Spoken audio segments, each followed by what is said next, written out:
आसुछि दशहरा सजेई हेउछि गाँठू सहर माँक आगमन उत्साहित होई पड़िछि पुरपल्ली दुर्गा पूजा आउ मात्र दिन केईटा थिबा बेले पाणीपाग को नहीं बड़ अपडेट सामना को आसीछि। भारतीय पाणीपाग विभाग निर्देशक मृत्युंजय महापात्र पाणीपाग को नहीं गुरुत्वपूर्ण सूचना देइछन्ति। पाणीपाग को नहीं बड़ खबर सामना को आसीछि। दक्षिण पूर्व बंगोपसागर आउ एक लघुचाप सृष्टि हेबा नहीं पूर्वानुमान करिछि भारतीय पाणीपाग विभाग, जहा फल रे वर्षार परिमाण बढ़ी पारे।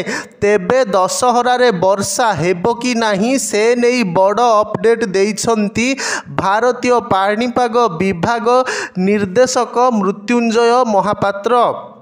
दशहरारे वर्षा हेबा नहीं प्रथमे किछि पाणीपाग विज्ञानी आकलन करिबा परे उदास होई जाइथिले लोके, कारण दुर्गा पूजा पूर्वरु हेबनी वर्षा।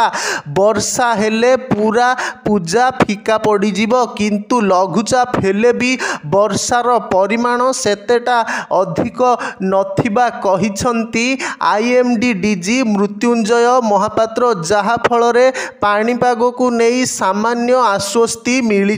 दशहरारे हेबो नाही बड़ वर्षा स्पष्ट कले आईएमडी डीजी मृत्युंजय महापात्र। वर्तमान दक्षिण पूर्व बांग्लादेश उपरे एक घूर्णिबलय सक्रिय रही, क्रमशः यह पश्चिम उत्तर पश्चिम दिगकू गति करी उत्तर बंगोपसागर निकटस्थ पश्चिम बंग एवं ओडिशा उपकूल निकटरे लघुचापर रूप नेब। हेले यह अधिक घनीभूत आशंका कम, यह केवल लघुचाप होई उपकूल अतिक्रम करिबो, सेभली अधिक वर्षा हेबार संभावना नाही।